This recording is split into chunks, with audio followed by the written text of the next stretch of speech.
Assalamualaikum teman-teman. Sebelum kalian nonton videonya, perkenalan dulu ya. Nama saya Nida Hakimah. Saya dari jurusan Bimbingan dan Konseling Universitas Sultan Ageng Tirtayasa. Dalam video ini, saya akan menjelaskan tentang bimbingan dan konseling di sekolah menengah atas. Nah, semoga video yang saya buat ini dapat bermanfaat dan bisa kalian bagikan kepada orang-orang yang membutuhkan. Terima kasih, selamat menonton.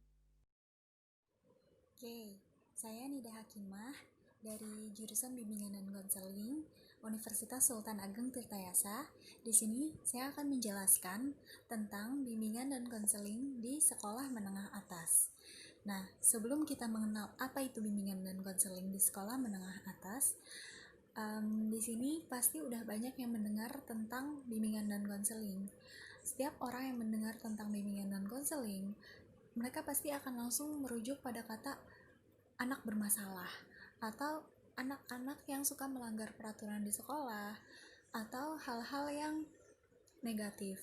Seperti yang kita tahu, kadang guru BK juga disebut dengan polisi sekolah atau guru BK itu selalu menghukum, selalu melakukan hal-hal negatif lainnya. Sebelum kita menjudge atau menilai hal-hal buruk tentang bimbingan dan konseling, sebaiknya kita mengenal dulu apa itu bimbingan dan konseling. Di sini saya akan menjelaskan terlebih dahulu arti bimbingan dan konseling itu sendiri.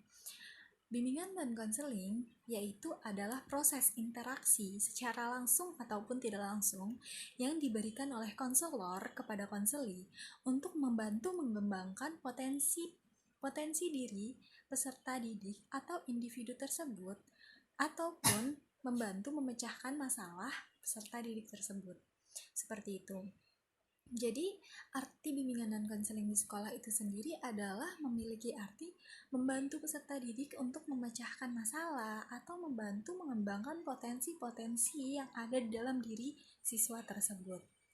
Jadi di sini nggak ada yang sebenarnya dalam arti bimbingan dan konseling tersebut nggak ada. Bimbingan dan konseling itu adalah polisi sekolah.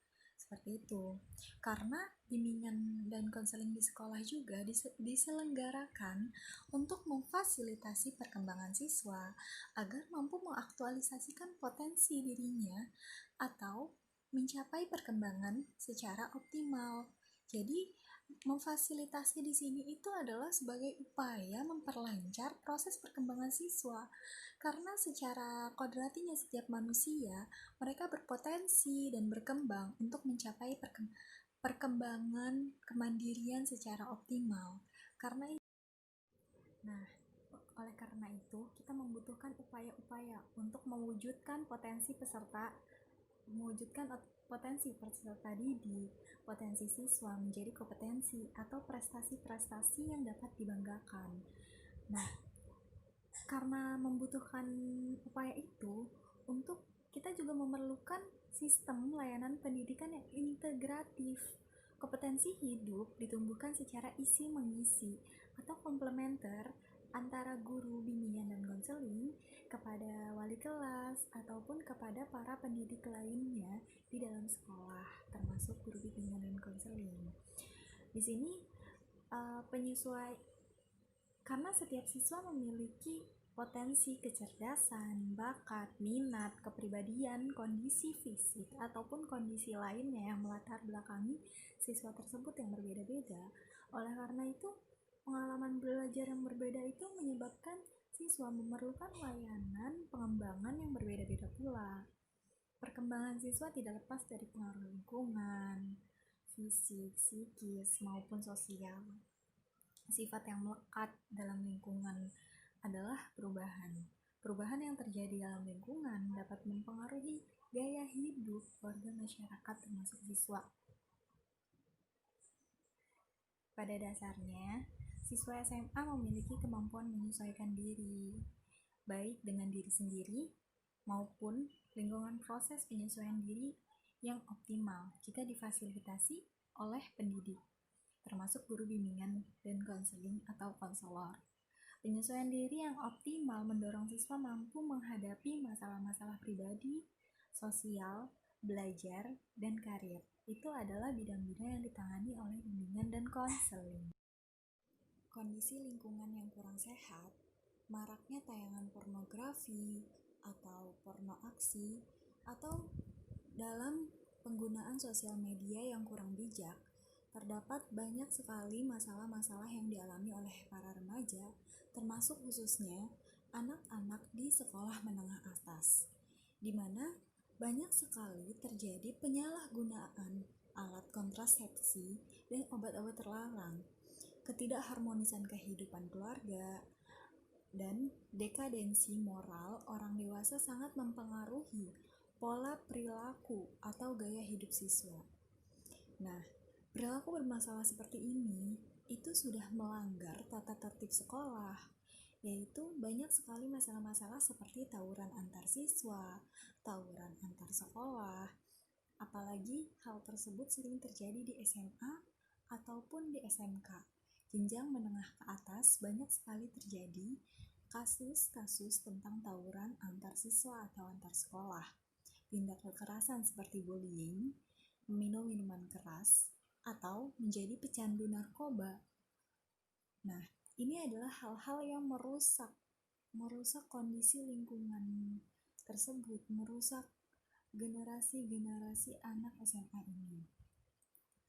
Di sini banyak sekali kasus-kasus lainnya yang menjadi permasalahan anak-anak remaja di SMA yang harus menjadi pusat perhatian untuk kita sebagai guru BK ataupun para pendidik lainnya, untuk bagaimana menanggulangi, untuk bagaimana mengatasi para anak-anak siswa ini, anak siswa SMA ini dari pergaulan bebas ataupun perilaku-perilaku yang tidak sesuai dengan norma kehidupan berbangsa dan beradab.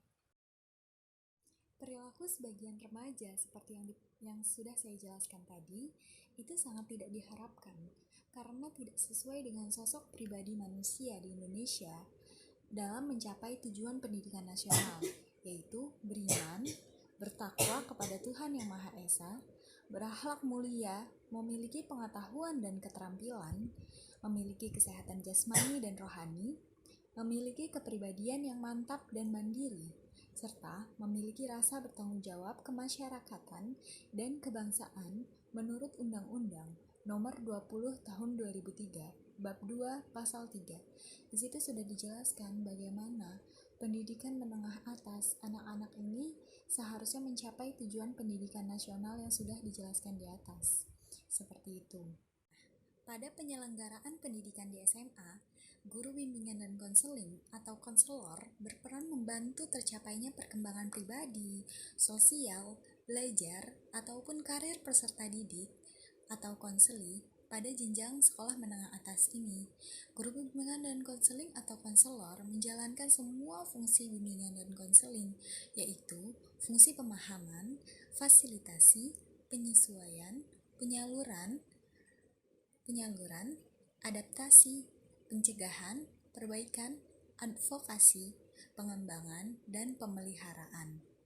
Fungsi-fungsi dari bimbingan konseling ini yang harus dijalankan oleh guru bimbingan dan konseling di sekolah menengah atas. Meskipun guru bimbingan dan konseling atau konselor memegang peranan kunci dalam setiap sistem bimbingan dan konseling di sekolah, walaupun begitu, sebagai guru bimbingan dan konseling masih membutuhkan dukungan dari kepala sekolah yang sangat dibutuhkan. Sebagai penanggung jawab pendidikan di sekolah, kepala sekolah bertanggung jawab atas terselenggaranya layanan bimbingan dan konseling. Selain itu, guru bimbingan dan konseling atau konselor sekolah harus berkolaborasi dengan pemangku kepentingan lainnya di dalam sekolah tersebut, yaitu guru bimbingan studi, guru bidang studi, wali kelas, komite sekolah, orang tua, atau pihak-pihak lainnya yang relevan terhadap peserta didik tersebut. Hai teman-teman, makasih ya udah nonton video aku. Jangan lupa like ya video aku dan subscribe channel YouTube kelas kami. Oke, Assalamualaikum warahmatullahi wabarakatuh.